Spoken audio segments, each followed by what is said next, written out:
Hi friends! It's been a few months since I sat down to record a game wrap-up type of video, but I'm really excited about this one. I played a surprising number of games this year, and for the first time in a while, I'm excited about new game releases.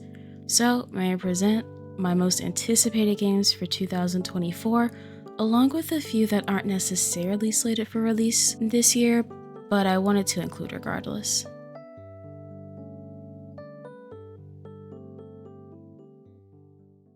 This isn't new to anybody who knows me or my content, but I play a lot of management sims.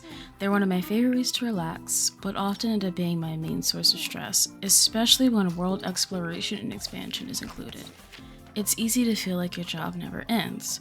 Minami Lane does something different though. It has a shorter, more definite playtime and a much smaller setting than other management sims. Instead of managing an ever-growing base, you'll manage a single street, with objectives geared towards making pedestrians happy and customizing buildings. I really enjoy the art style and color palette of this one. It's a huge draw for me. It reminds me of those hazy summer days that somehow only exist when you're 10 years old.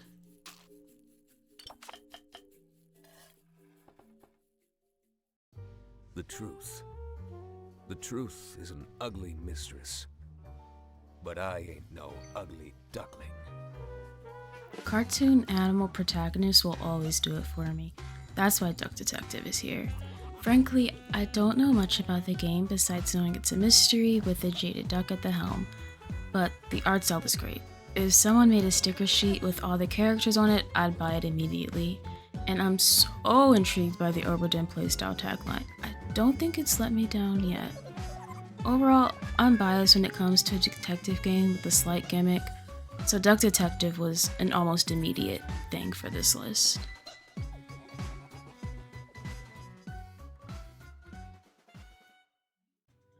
Summerhouse had one of the most charming trailers during the Wholesome Snack Showcase late last year, and I can't stop thinking about it.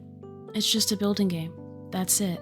Whether you're building by the sea or in a more metropolitan area, there aren't any strict gameplay rules. And I kind of hate that I'm about to say this, but it's really just a vibey game with a nice bit of ASMR. I did play the demo for this, and it's already a very robust game with more customization options than I expected and really fun unlockable blocks. But like I said, that's it, it's a building game. You make the rules yourself while building anything really, a store, a home, it doesn't matter. The choice is yours.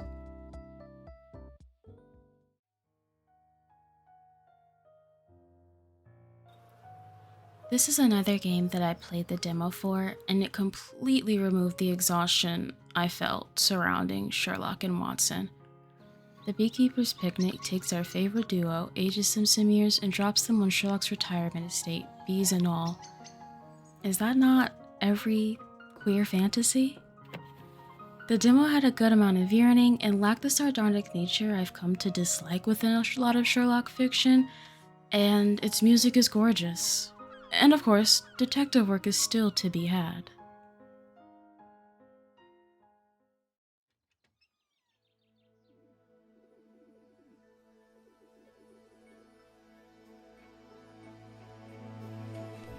Cooking games are great, but often monotonous. Even with the addition of gathering and such, the time I spend in them starts to run thin pretty quickly.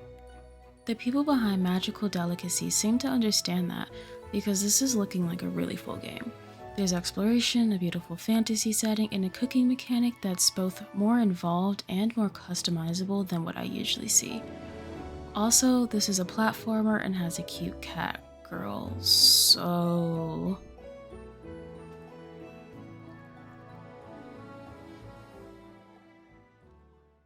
These creatures infernal, these perils eternal.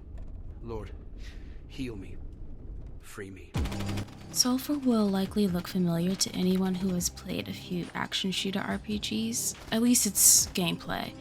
And as someone who hasn't played many games like that, I won't go too deep into its mechanics. Just know your goal is to kill enemies as you learn how the world works and what your role is within it. I feel like Sulfur will get into something a little dark and fantastical, which definitely excites me. And like I said, I don't gravitate to many shooters, but this one immediately made me think of a mature animated Halloween special for Yo Gabba Gabba, and I'm really into that narrative, even if it's something I've made up on my own.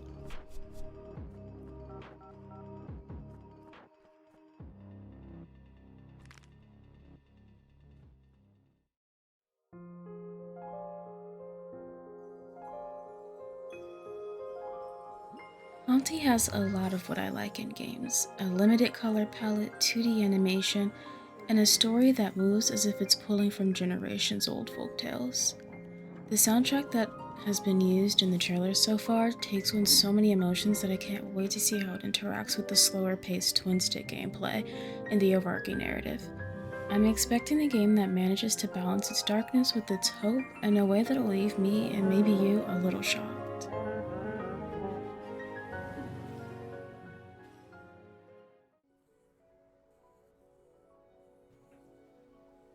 Okay, let's switch up the tone a little with Dungeons of Hinterberg, a colorful and modern monster slaying, puzzle solving dungeon crawler.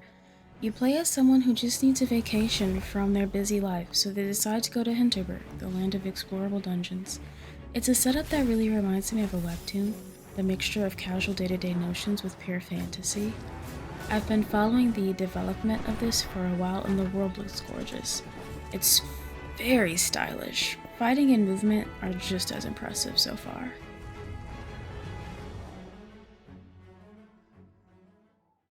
Shockingly, there's no shortage of games that follow a band these days, but I think Dead Pets Unleashed will give me what I've been missing in those other games. They weren't bad, but I wanted something a little more punk and a lot messier.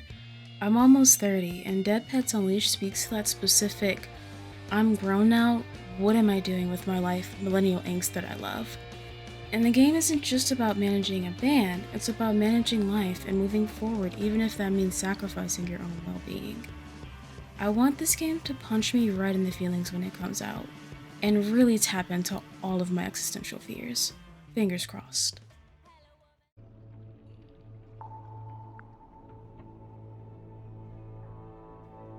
Well, well, well. It would seem I have another detective game on my list. Y'all know at this point.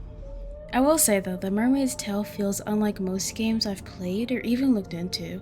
I mean this as a complete and total compliment, but if you love cyber chase, the funky character designs, the almost painted looking backgrounds, and really good music, look no further. This detective game has it. It's also worth noting that the duo in this are in another SFB game called Tangled Tower, but both are going to be new to me regardless.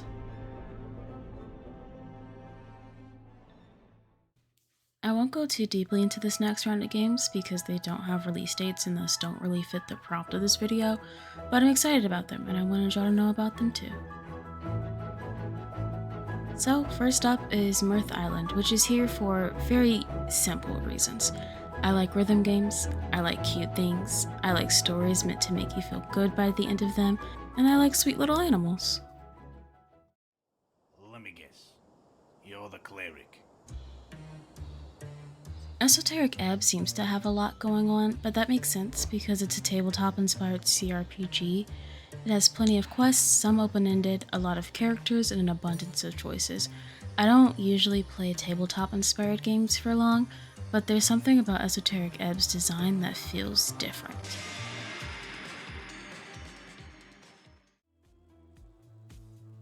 Ghost Bike lets you be cool, have a cool bike, and deliver mail in a cool way to potentially cool undead folks.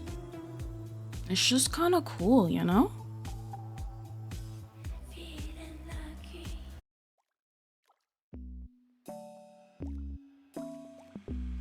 Become one with the shadows in Schim. I hope I'm saying that right, and avoid light at all costs. This is a beautiful game for sure, but the platforming in it is far from the very linear 2D platformer we often see. Frankly, it isn't even that similar to a lot of 3D platformers. I'm interested.